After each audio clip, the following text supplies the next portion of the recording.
Everyone, so in this video I'll be talking about what are some of the steps that you should take immediately you get admission for any university or any college in Canada in terms of putting documents together for your visa application. And what I want you to do first, I know sometimes it can feel overwhelming, but that is why I'm here to help you, to show you some things that you can do to step by step.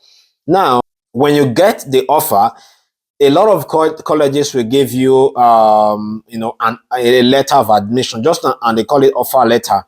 Now that offer letter, you may not be able to use that for your study permit till you pay a certain tuition deposit. It can be $500, it can be 1,000 or 2,000. Sometimes some colleges may even ask you to pay first semester tuition. Okay, so it all depends on them, and these are things that you should find out before actually even applying for the admission. So when you've actually paid the tuition, and because there's usually a deadline for you to pay the tuition, so after that, what is next? Now there are a lot of factors that will influence when to start making preparations. Now if you are given a start date for September, and let's say you get an admission by January, okay? Now from January to September, there's a lot of time, right? So there is no specific time for you to apply for your visa. As far as you have your admission letter, you can apply for visa the next day, provided you meet all of the requirements and you have all of the necessary documents. So in this video, I'll talk about some of those documents that you are going to need. So what I would advise is you just get admission, and it is for September of 2020. Let's say September of 2024, or as the case may be. One of the things that, if you still have about maybe 9 months to that, create the portal, okay? As to whether you should use the new portal or the old portal, it all depends on you. I've talked about that in the previous video. And one of the things I said, one of the major limitations is that for the new portal, you only have opportunity to upload 2 megabytes of your file. So if you are someone that has a lot of documents to upload, the old portal may be a better option, because you have about 4 megabytes of data that you can actually upload or files. So you can decide. They are both good, and for the new portal, you don't really have to download a lot of files to fill, right? So if you're quite lazy and you don't want to download and start filling the PDF, for the new portal, you can just fill all of those information. The questions will just pop up, so you can decide. So, but if you want to give it a try to see the documents that you're going to upload, then the old portal will be a better option, because with the old portal, you will be able to see some of the list of documents. You can just answer the questions, and then you can now see the list of documents that are required. But for the new portal, you have to be answering the questions one after the other. And if you're not really ready to apply, you will not be able to do that. So after creating the portal, you will see a list of documents, right? The first one you're going to see is the application for study permit. Okay, it's called IMM 1294. So that is where you fill all your information about, the school you've applied for, how much you have, your previous employment. Now, there's a place they're going to ask you, what is the tuition, okay? Put in the 1 year tuition, okay? They're also going to ask you how much you have for your study. Calculate all of the amount you have for your Canada journey. It might be from your sponsor, whatever total amount you have. That is the amount available for your study. I think that is really the confusing part. All other things you can answer. And in that form, there is going to be a place where they will ask you, have you got any rejection to Canada and any other country? If you have to answer yes to this question, okay? I've seen cases where people were refused visa because they've had a previous US denier and they did not mention it in that letter or in that form, okay? When filling it, when they ask you, just say, if they ask you, have you been denied, just say yes. They will provide a box for you to explain. If you have had a previous denial in Canada, just write, apply for study permit, in May of 2022, and it was denied, in September of 2020, 2022. That's about it. You don't need to give the reason why they already have those information. They just want you to explain or to say it, that you've had a visa refusal. That's going to be the first form. The next form is going to be, you will see application for temporal residence. Okay. Yeah, this is usually going to be useful for you to fill in your travel history. Now, this, I'm talking about the old portal now, because for the new portal, they will just ask you the question. For the old portal, you download the form, and sometimes when you download the form, don't scan this document. Okay, if you scan them, you won't be able to upload. Fill them, with your computer. At the end of the filling, after filling it, you don't even have to sign physically, right? Or I mean, like your actual signature. Just put in your name and click on validate. If it shows validated successfully, it means that all of the questions were answered truthfully or not truthfully. You've answered all of the questions, right? If it's not validated, it will tell you where the error is, and then you can go, fix some of those things. Then the next one is going to be the family information form. You also download that. For this particular form, you can download it, fill it with your computer, print it out, and then sign. Okay. Now, for this particular form, even though you have your family members that are not going to join you, maybe your wife, and you want to apply a loan, you still have to put everybody in that family information.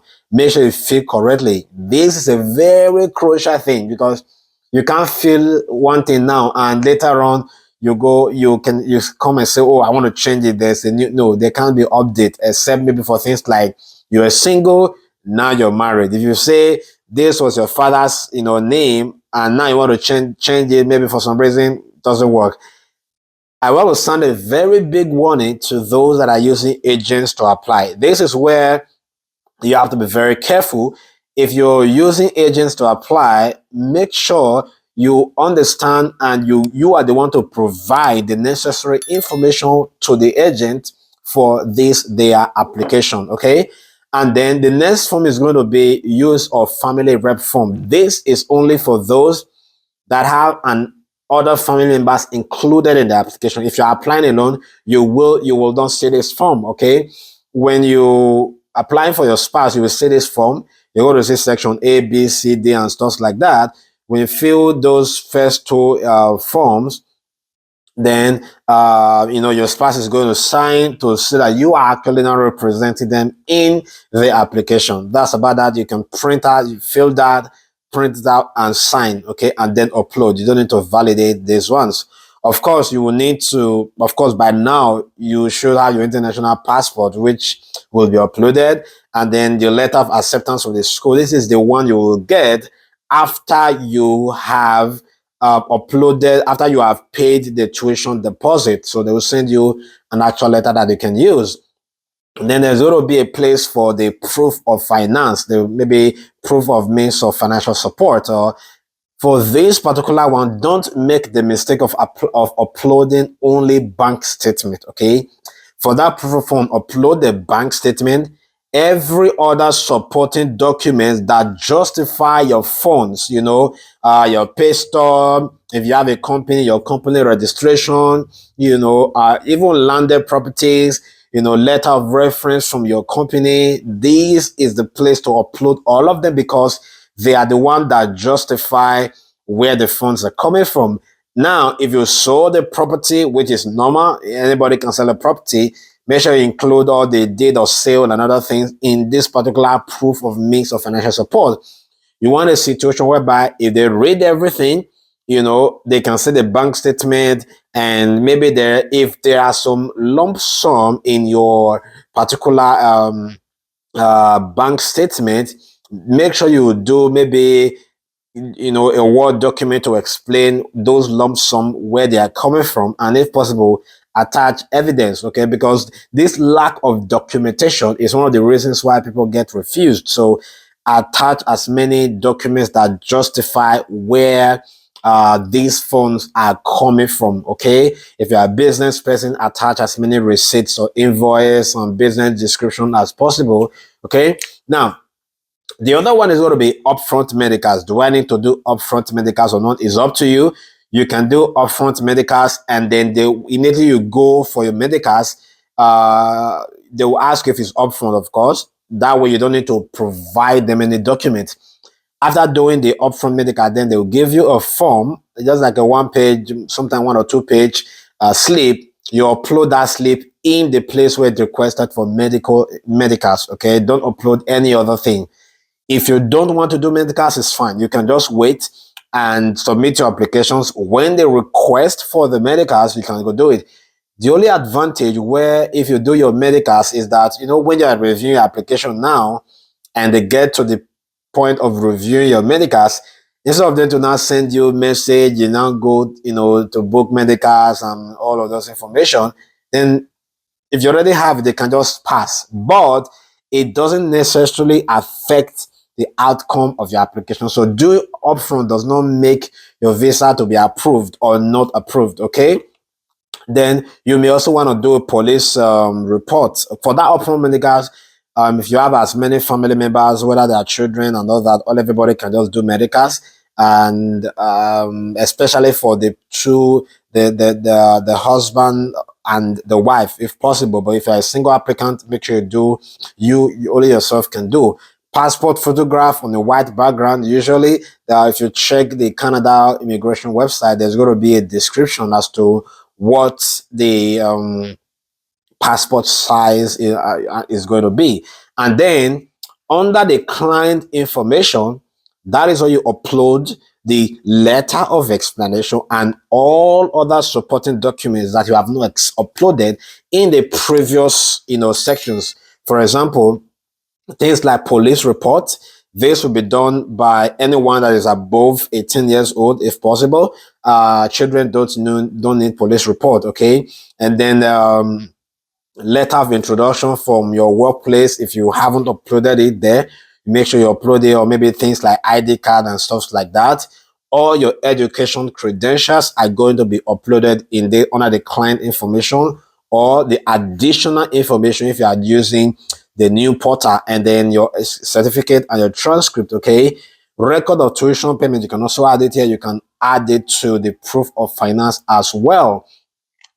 And then, I talked about if you're doing business, all the business related documents, your tax slip, pictures of your business if possible, and then maybe yourself in the office, taking pictures, and all of this helps to make it very, very real.